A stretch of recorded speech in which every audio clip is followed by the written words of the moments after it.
So let's see. I guess not. It just came on. So okay, let's get started here. Wanted to come on tonight because I already know, like you, I'm gonna be sleeping in. Okay, and I wanted to make sure I go ahead on and do our lesson tonight in this Titus 2 movement that you know that I'm doing that leads up to the day of my victorious opportunity to still be here with you through our Daddy God. And that is to talk to you about the woman and the girl matters of trauma.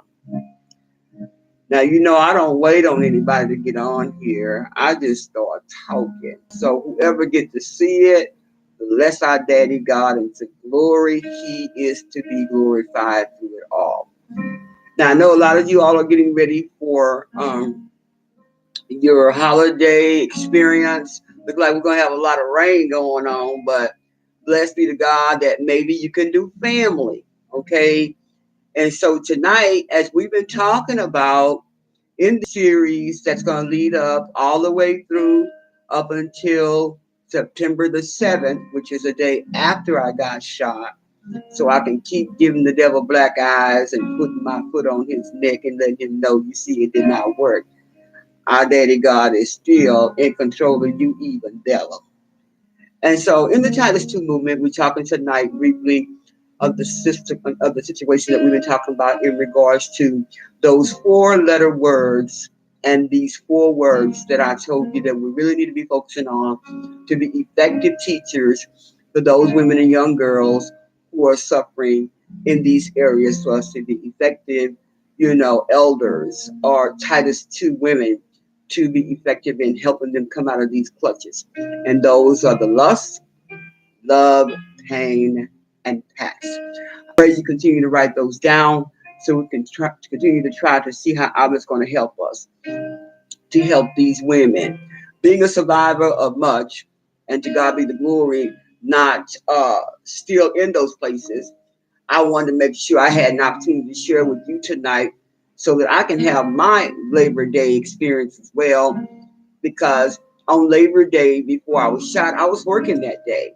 And so today, I want to give God glory to talk to you about this topic that we're talking about tonight: seduction, helplessness, and self-victimization. Now, many of us, we self-victimize, so I want to talk about that. Remember, yesterday we talked about isolation and dependency issues that a lot of women find themselves in because of where they've been. But tonight, I want to talk about the helplessness. I want to talk about why trauma. Remember, this whole series is talking about trauma because many women are going through these issues of seduction. Many of these issues is causing women to be helpless. Many of these issues that surround trauma also have caused women to self-victimize. And so trauma, we already know, is disempowering. And we also know that trauma causes many women and men, but I'm focusing on the woman here because we are the greatest number, at least we know the stats have shown, because men won't say ouch when they hurt, they keep it in. But we women, we holler. I don't know about you, I holler when I'm in pain. But I wanted to talk about this self-empowering piece that we need to think about, that we can help ourselves be empowered. But the self that is the disempowering portion of what I'm trying to cover here tonight in the area of seduction and self-victimization. I want to talk about why we learn these behaviors and why once we learn them and we don't get help, they ripple through our family. They ripple through our own children. We wind up allowing these things to even suffocate our own daughters with what we have done. Our sons watch us and they choose women based on what they see their mothers are like. You'd be surprised, a lot of guys be trying to marry their mama. And the sad part about it is that when they don't get the mama out of the woman, now they begin to victimize this woman because they're not going to take care of them like the mother do. And too often women have made men weak for that reason, because these men were looking for you to be their mother when you're supposed to be their wife and their lover. You're their mama. And when you stop being the mama, then you start getting victimized. But I want to talk a little bit about this trauma that's disempowering us, making us helpless, making us, hi there, Marilyn, hi there, Michelle, making us be weak, making us self-victimize all over again. When we've already been hurt, when we've already been through, we find ourselves back in that place again that we say we never would do. We're not going to date them no more. We're not going to, hey there, Barbara, Evangelist, good to see you.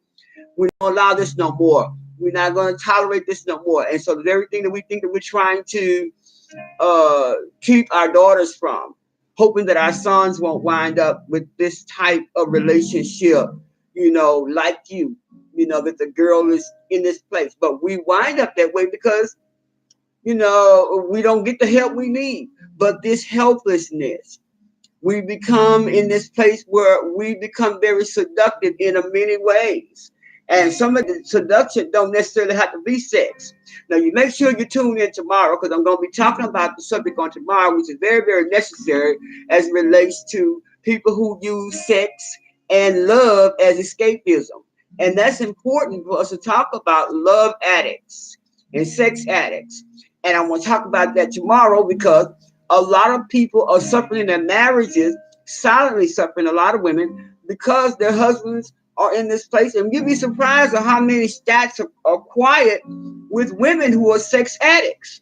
And that's why I'm gearing this toward the woman, because we got a lot of women who are sex addicts, and and we call it escapist type of sex addicts, because this is the best way they can feel fulfilled or feel included, not excluded, not rejected. So they find themselves just trying to use sex as the pacifier. It's almost like smoking dope or taking a little alcohol or drink or whatever it is. So you say, well, I just gotta give my stuff away tonight.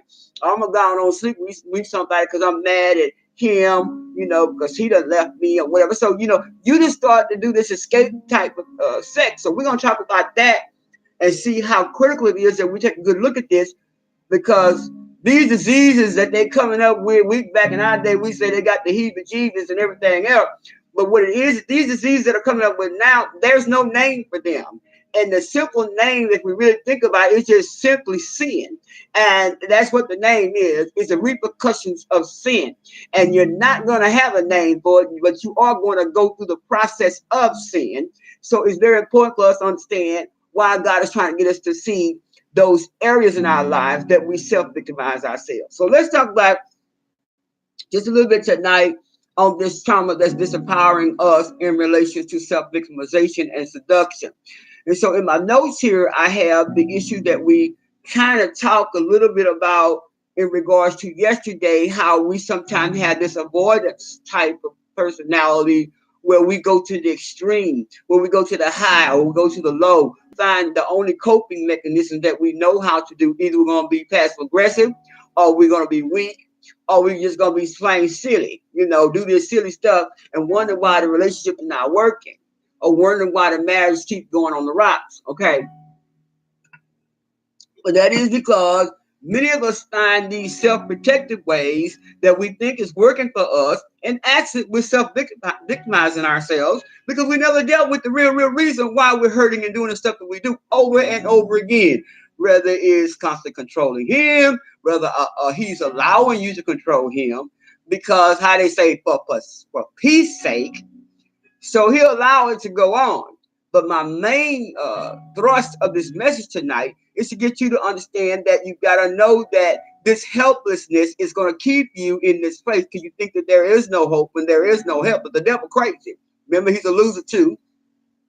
And he is not going to win. And so we got to make sure that he doesn't win by getting the help we need. And for us to be able to recognize the signs and things that we see with others and get them the help they need. So that's what Titus 2 women do. We help the woman to get out of the place that we've been. And so when we look at the interactions, it's very important that we have with relationships, that we have with people we know that are going through. You know that there's women that you've been in contact with or in relationship with right now that are being challenged with the helplessness, the woe is me, always got something going on or something they're angry about. Or maybe they self-victimizing themselves and you know they are.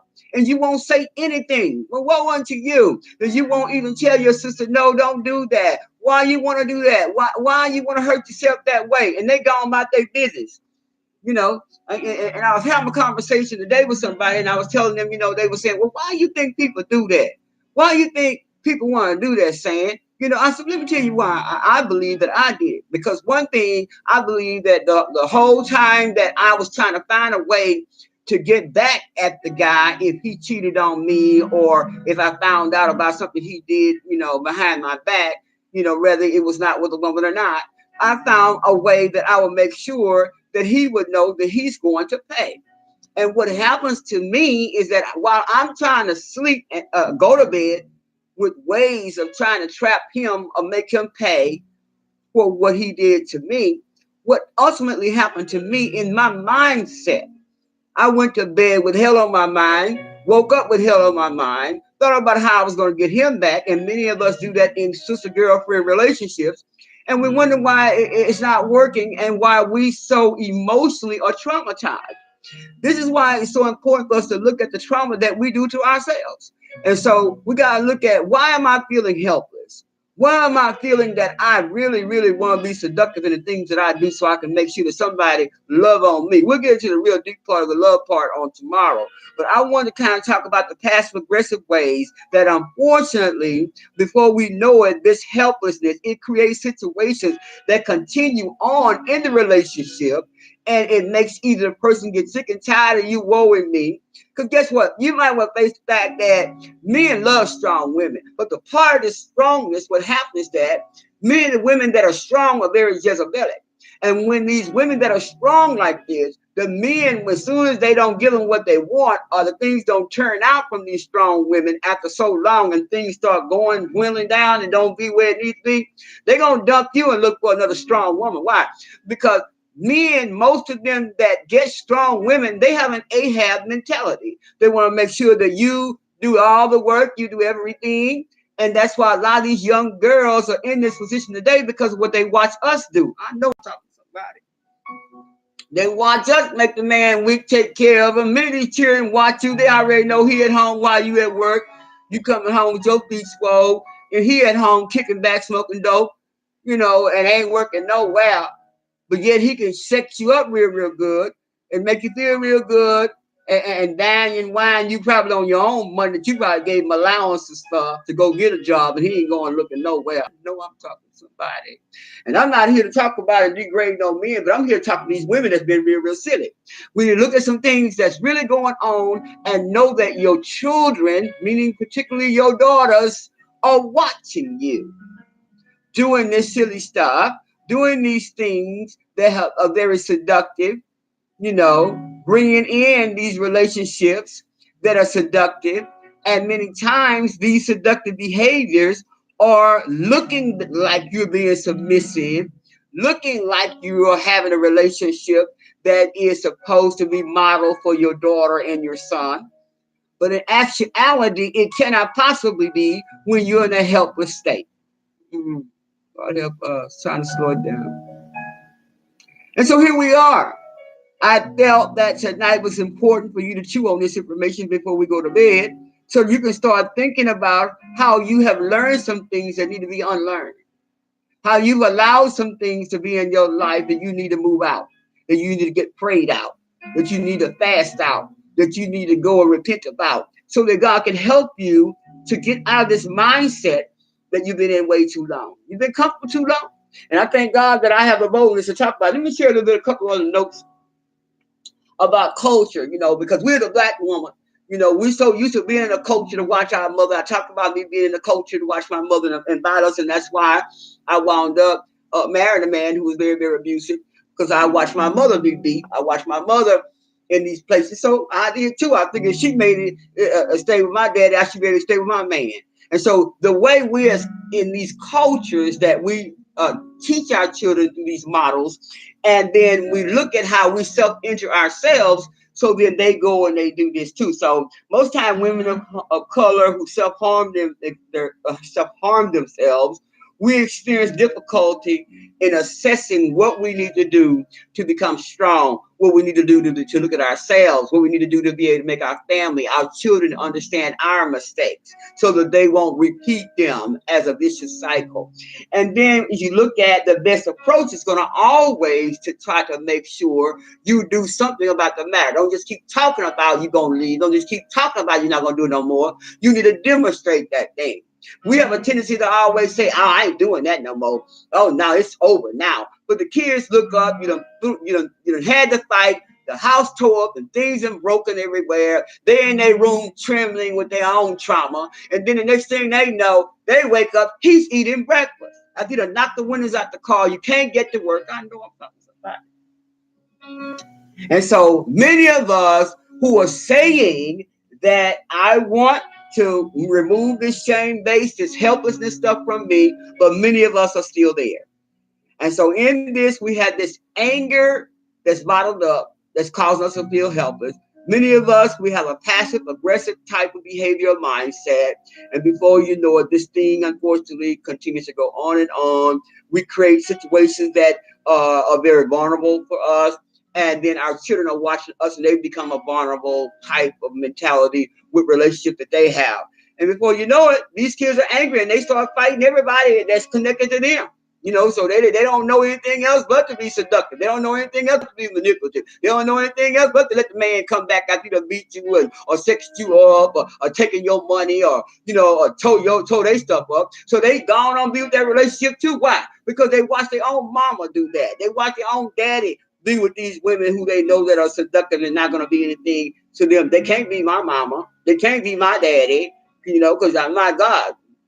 Every time I look around, our lights is off. Every time I look around, we hungry, but yet he's still here eating our food stamps. Lord help me today. Anyway, on the seductive side of this, we look at patterns of seduction that are related to all forms of insecurity. Okay, and in these insecure states, many times we get attached to people and relationships. I don't care if it's just girlfriends. I don't care if it's somebody who you work with closely or you do your partying with or whatever.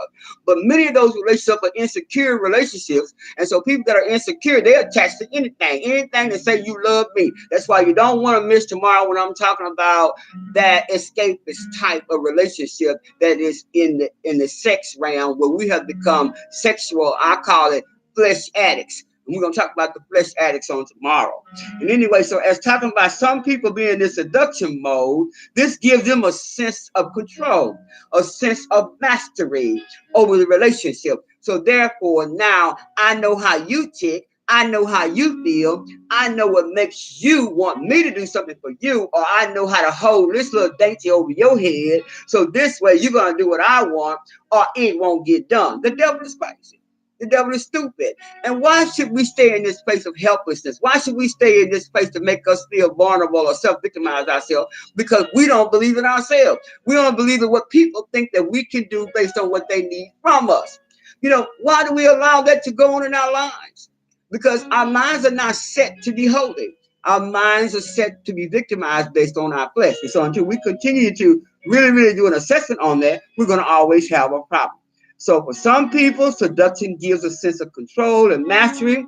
For others, it brings feelings of being accepted, validated, as I said earlier on, love. But this emotional intensity is what I want to talk about tomorrow, that's caused us to become flesh addicts, where we just want flesh in the bed with us at any cost. Don't care if you ain't got no job. Don't check to see whether night if you had a sex change. I don't even know if you're a man or a woman. All I know is you make me feel real good. We don't even check anymore anything about relationships other than, can you help me pay my bill? Or you real fine? She real fine. He got muscles. But do you really, really pay attention to really what's in the mind and the heart set of the individual, to see what's making you be self-victimizing about a relationship? And then it goes on to say that the emotional intensity of the seduction can also be used as a way to escape emotional discomfort. Many of us are feeling discomfort because we don't want people to, how they say, to know or allow ourselves to be exposed based on what has actually happened to us. Many of us have been incest. Many of us have been raped. Many of us have went through a whole lot of different types of pain. But many of us are sharing too much information. This is why a lot of relationships and women and young girls today don't work, because you're ready to share all those who raped you, all those who incested you, all the number of men you slept with, why the last one didn't work out, that one betrayed you, the husband left you with your secretary or the woman at the church. But what you want to do is you want to share all your pain and all your shame. You self-victimize yourself, and you're thinking that he is saying, oh my God, I hate that. I want to be all better to you. In actuality, he's sizing you up to see how silly you have been, so he can victimize you all over again. Why? Because he's thinking you was crazy enough to tell me all of that. Then I know what kind of gauge I got to be able to use and harm you. Because first of all, you got a lot of issues. And I got to switch one of these issues that I can victimize you with, because you've already self-victimized yourself by opening yourself up to these things. And then the emotion intensity, it's a way, of course, we'll talk about the flesh addict escapism tomorrow and how it brings us emotional discomfort. And so, but if you're a person who is completely focused, if you think about it, on the intenseness of sex and romance and all this stuff, if you just so focus on those things, then you're going to have discomfort. Then you're going to have the secret shame. Then you're going to have anxiety, wondering who's going to find out about adultery and this kind of thing. Who's going to find out about your pornography and the things that you do on your sexting and that kind of thing. Who's going to find out the real truth about your sex flesh addict self? And so we're going to talk about flesh addicts tomorrow. Hey there, Stella. How you doing? Glad to see you. Hi there, Trina. Glad y'all able to get on here tonight. I said I was going to get on here tonight because I will not have time to get on tomorrow. Guess why? Because I'm going to be sleeping. Like y'all, I'm going to be sleeping. I want to close with this note tonight, which I would have given you tomorrow on my devotion. I want to share with you. I thought it was very, very good. And I knew that I was going to get on here in the morning. So I want to share it with you tonight. And it goes as follows. Come to me with empty hands and an open heart, ready to receive abundant blessings. I know the depth and breadth of your neediness. Your life path has been difficult, draining you of strength. Come to me for nurture. Let me fill you up with my presence, I and you and me. My power flows most freely into weak ones, aware of their need from me. Faltering steps of dependence are not lack of faith. They are links to my presence. And that scripture reference is John 17:20. And I want to give you these closing texts. Everybody should know this one, that God did not call us to be impure, but to live a holy life. And that is 1 Thessalonians 4:7. And then 1 Peter 1:15-16. Just as God who called you holy, that is, God is holy, so be holy in all you do, for it is written, be holy. Why? Because I am holy, saith the Lord. Well, it's been nice talking to you all tonight. Don't forget, our main focus is on those 4-letter words, those 4 that we're processing, and that is lust, love, pain, in our past. I pray that God will be able to bless you tonight and that you will have a wonderful holiday, and most importantly, a safe one. We'll talk tomorrow. I pray that you all will share this message, and I hope that you don't miss tomorrow, because we're talking about flesh addicts. Well, let me get off here. We'll talk. See you soon.